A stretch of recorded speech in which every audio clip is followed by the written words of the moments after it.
Hi అండి. మరొక అంశంతో ఈరోజు నేను మీ ముందుకు వచ్చేసాను. ఈరోజు నేను చెప్పబోయే అంశం స్త్రీలు మనల్ని మనం జాగ్రత్తగా చూసుకోవడం. మనం కుటుంబాన్ని జాగ్రత్తగా చూసుకుంటాము. కుటుంబానికి చాలా ప్రధాన పాత్ర వహిస్తాము. కానీ మనల్ని మనం నెగ్లెక్ట్ చేస్తూ ఉంటాము. మన ఇష్టాలు ఏంటో, మనకి ఏం కావాలో కూడా మనకు తెలియదు. మనం అశ్రద్ధ చేస్తూ ఉంటాం తెలిసినప్పటికీ. మనలో ఉన్న హాబీస్ని కూడా పక్కన పెట్టేస్తాము. కానీ మనతో మనం సమయం గడపడం, మన ఇష్టాలను తెలుసుకోవటం, అలాగే మన హాబీస్ ఏవైతే ఉన్నాయో వాటిని డెవలప్ చేసుకోవటం మనకి చాలా ముఖ్యం. అలా చేసుకున్నప్పుడు మాత్రమే మనం ప్రశాంతంగా ఉంటాము. ఫిజికల్గా, ఎమోషనల్గా కూడా హ్యాపీగా ఉండగలుగుతాము. కాబట్టి మనతో మనం సమయాన్ని గడపటం, మన కోసం మనం కొంత సమయాన్ని కేటాయించుకోవటం చాలా అవసరం. వివేకానంద ప్రతిరోజు 10 నిమిషాలు మనతో మనం గడపకపోతే ఈ ప్రపంచంలో ఉన్న ఒక ముఖ్యమైన వ్యక్తిని మిస్ అయిపోతాము అని చెప్తారు. అంటే ప్రతి ఒక్కళ్ళు మనతో మనం గడపాలనేది కదా దాని ఉద్దేశం. మనం ఏదైనా ఇంట్లో ఎలక్ట్రానిక్ వస్తువులు ఉంటే వాటిని చాలా జాగ్రత్తగా చూసుకుంటాం.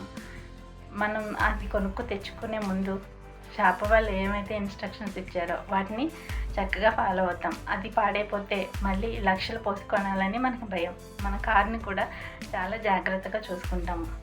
హైవేలో వెళ్తే దాని మైలేజ్ పెరుగుతుంది అని, దాని లైఫ్ పెరుగుతుంది అని దాన్ని హైవేలోనే తీసుకెళ్ళేలాగా చూస్తాం. మనం ఎక్కడైనా చిన్న సరిగ్గా లేని రోడ్ల దగ్గరికి వెళ్ళినప్పుడు చాలా జాగ్రత్తగా డ్రైవ్ చేసి దాన్ని చాలా జాగ్రత్తగా కాపాడుకుంటాం. కానీ మనల్ని మనం నెగ్లెక్ట్ చేస్తాము. అంటే మన దృష్టిలో అవి చాలా విలువైనవి. మరి మన విలువ అది కూడా చాలా ఎక్కువ కదా. ఏదైనా అనారోగ్యం వస్తే హాస్పిటల్కి వెళ్ళినప్పుడు లక్షలు ఖర్చు పెట్టాల్సి వస్తుంది. కానీ పోయిన ఆరోగ్యం అయితే పూర్తిగా రాదు, ఎంత ట్రీట్మెంట్ తీసుకున్నప్పటికీ. కాబట్టి మన మీద మనకి శ్రద్ధ కూడా అవసరం. వాటిలాగే మనం వాటి చూసుకున్న దానికంటే కూడా ఎక్కువగా మనల్ని మనం జాగ్రత్తగా చూసుకోవాలి. సో మన విలువని మనం తెలుసుకున్నప్పుడు మాత్రమే మనకు ఎదుటి వ్యక్తి నుంచి కూడా విలువ అనేది దక్కుతుంది. మనల్ని మనం నెగ్లెక్ట్ చేసినప్పుడు మిగతా వాళ్ళు మనకి వాల్యూ ఇవ్వరు కదా. కాబట్టి ఈ విషయాన్ని మనం ఎప్పుడూ గుర్తుపెట్టుకోవాలి.